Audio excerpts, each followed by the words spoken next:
Good morning. উজানের অধ্যায়ের আরও একটা পর্বে সবাইকে ওয়েলকাম। 16ই আগস্ট ছিল উজানের শেষ পরীক্ষা। সেই দিন পরীক্ষা হওয়ার পর উজানকে স্কুল থেকে নিয়ে সরাসরি আমরা বেরিয়ে পড়েছিলাম গ্রামের বাড়ির উদ্দেশ্যে। আপনারা এর আগে আমাদের মিনি ব্লগেই দেখেছেন যে আমরা গ্রামের বাড়ি গেছিলাম পুজো উপলক্ষে বাড়ির। মিনি ব্লগের অতটুকু সময়ে তার সব কিছু দেখানো যায় না। আজকের ভিডিওতে তবে সবটুকু দেখতে পাবেন আমরা কি করেছি সারা দিন ধরে। মা বাবা অবশ্য আগের দিন চলে গেছিলেন পুজোর সমস্ত জোগাড়জাত করার জন্য। না গেলেই যে নয় আগের দিন। আমাদেরও যাওয়ার ইচ্ছা থাকলেও কোনো উপায় ছিল না, কারণ উজানের পরীক্ষা ছিল শুক্রবার লাস্ট। পরীক্ষা না হলে আমরা কি করে যাই? আকাশটা তো দেখে মনে হচ্ছে যখন তখন ঝমঝম করে বৃষ্টি নেমে আসবে। যাই হোক, এখন খুব খিদে পাচ্ছে, একটু খেয়ে নেওয়া যাক। আসার সময় দিদিভাই কয়েকটা আলুর পরোটা বানিয়ে দিয়েছিল, গাড়িতে তুলে নিয়েছিলাম, রাস্তায় যেতে যেতে খেয়ে নেব বলে। উজানকেও অবশ্য সকালেই আলুর পরোটা টিফিনেই দিয়েছিলাম, তাই ও বলল আমি আর খাবো না, আমি খেয়েছি পেট ভরে। কি সুন্দর মন্দিরটা দেখুন, এটা কোনো শ্মশানের মন্দির হবে। হাইওয়ে ছেড়েই যখনই গ্রামের দিকে ঢুকলাম তখনই এই মন্দিরটা দেখলাম। আসলে একটুখানি দাঁড়াতে হলো রাস্তাতে। উজান বলল ওর নাকি বিস্কিট খেতে ইচ্ছা করছে, তাই বিস্কিট কেনার জন্য ওর বাবা দাঁড়িয়েছিল, আর ঠিক এই মন্দিরটার পাশেই দাঁড়িয়েছিল। সত্যি মন্দিরটা খুব সুন্দর দেখতে। আর আকাশটাকে দেখুন, কতক্ষণ ধরে প্রিপারেশন নিচ্ছে। এবার ঝমঝম করে বোধহয় বৃষ্টি এলো বলে।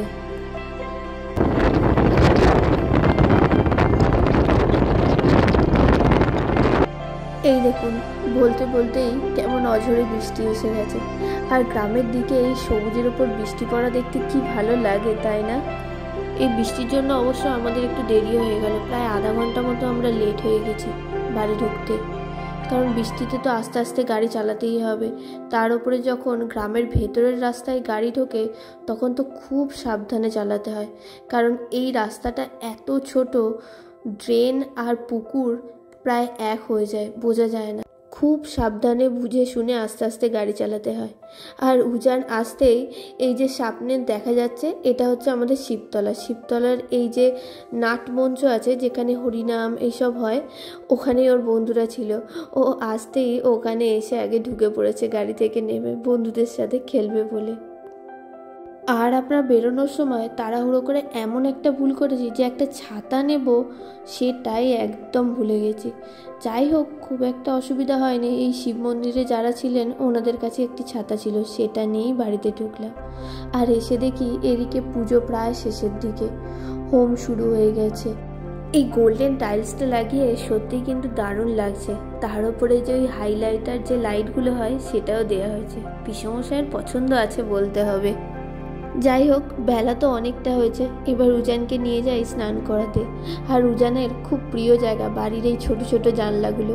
এই যে এইখানে একটা, ওখানে একটা। যখন আমরা এখানে থাকতাম তখন এই জানালাগুলো কিন্তু সব সময় ওর জন্য খুলে রাখতাম আর পরিষ্কারও করে রাখতাম। ও খুব খেলতো এই জানালাতে। আর বাড়িতে ঢোকার আগেই একটা জায়গায় কাদা জমে আছে, জল জমে আছে, সেখানে এসেই আচ্ছা করে জল কাদা মেখেছে, এত যা নোংরা হয়ে আছে, আগে ওকে পরিষ্কার করাতে হবে। যাই, ওকে ভালো করে স্নান টান করে দিই। কেমন জলের ওপর দিয়ে দৌড়াদৌড়ি শুরু করেছে দেখুন। ওর জন্যেই আরও যেখানে যেখানে বারান্দায় জল জমে আছে সেগুলোকে মুছে দেওয়া হয়েছে, যাতে লাফালাফি করতে গিয়ে না পড়ে যায়। আর এই যে আমাদের ঘরের থেকে একদম আলাদাভাবে নেমে গিয়ে এই বাঁ দিকটাই হচ্ছে বাথরুম, আর পিছন দিকেও একটা পুকুর আছে। কি অপূর্ব না? উজানকে ওদিকে স্নান টান করে দিয়েছি, ও বন্ধুদের সাথে খেলায় মেতে উঠেছে। আর এদিকে পুজোর আরতিও শুরু হয়ে গেছে।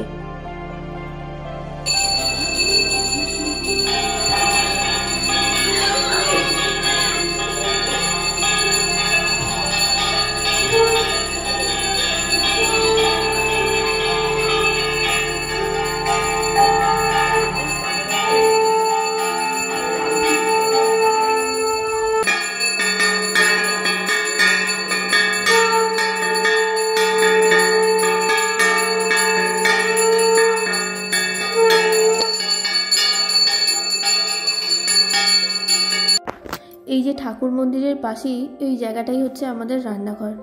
আর এখানে দুপুরের রান্নার খাবারের তোড়জোড় চলছে। এই যে মোটামুটি সব রান্না হয়ে গেছে, আর তেলে ভাজাটা হচ্ছে গরম গরম একদম। আলু ভাজা, তেলে ভাজা, খিচুড়ি আর কুমড়ো আলুর তরকারি, চাটনি, পাঁপড় ভাজা আর সাথে মিষ্টি।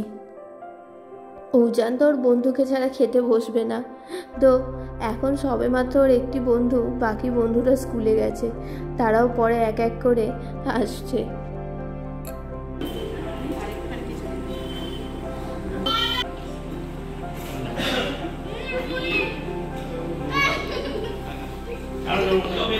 দুপুরের খাওয়া দাওয়ার পর খানিক রেস্ট নিয়েই বিকালবেলা ঘুম থেকে উঠেই চলে গেছিলো শিবতলায় খেলতে। তারপর সন্ধ্যেবেলা বন্ধুদেরকে ঘরে নিয়ে চলে এসছে খেলতে বলে। আর এইদিকে দেখুন আমাদের মন্দিরটা সারা বছর এইভাবে নেট দিয়ে ঢাকা থাকে, তার কারণ হচ্ছে হনুমানের উৎপাতের জন্য। আমাদের পাড়ার যে শিব মন্দির আছে, সেই শিব মন্দিরেই প্রতিদিন সন্ধ্যেবেলায় হরিনাম হয়। ওনারা আরও গ্রামের অন্যান্য জায়গাতেও হরিনাম করেন, তো ওনাদেরও বলা হয়েছিল আমাদের বাড়িতে যেন সেদিন সন্ধ্যেবেলাটায় একটু হরিনাম করে দেন। আর সেদিনকার বড় প্রাপ্তি ছিল উজানের হরিনাম করার। কি সৌভাগ্য আমাদের, এমন চুপ করে বসে হরিনাম করছে। অবশ্য এটার কারণ হচ্ছে ওই যে ওর সঙ্গ, ওর বন্ধুরা, ওরা যে প্রতিদিন হরিনাম করে, ওদের দেখে দেখি ওদের সাথে বসেছে। আর আমাদের এই যে ছোটো পিসেমশাই আর ছোটোর আগের পিসেমশাই, নব পিসেমশাই, ওনাকে তো আপনারা খুব ভালো করে চেনেন, উজানের নতুন দাদু। ওনারাই ওই একজন চন্দনের ফোঁটা দিচ্ছেন আর একজন ওই যে মালা পরিয়ে দিচ্ছেন সবাইকে হরিনামের জন্য। তবে এই দিন সন্ধ্যেবেলা হরিনাম উপভোগ করার থেকে সবাই বেশি উপভোগ করেছে উজান হরিনাম করছে সেটা দেখে। যাই হোক, হরিনাম শেষে এবার রাতের খাওয়া শুরু। রাতের খাবারও ছিল গরম গরম তেলে ভাজা, আলুর দম, ঘুগনি আর লুচি, আর তার সাথে তো মিষ্টি, চাটনি আছেই। উজান অবশ্য দুটো লুচি ছাড়া আর কিছুই খায়নি। ও আসলে খিচুড়ি খেতে খুব একটা পছন্দ করে না, তো তাই দুপুরবেলা খুব একটা খিচুড়িও খায়নি। তাই সন্ধেবেলা ওকে খুব খিদে পেয়েছিল, বেশ অনেকটা মুড়িও খেয়ে নিয়েছিল, তাই হয়তো রাত্রিতে কিছু খেতে পারেনি। আজকের পর্ব তবে এখানেই শেষ করলাম। কেমন লাগলো অবশ্যই কমেন্ট করে জানাবেন, আর ভালো লাগলে লাইক, শেয়ার, সাবস্ক্রাইব করবেন। আজকের মতো যাই, আবার দেখা হবে, বাই।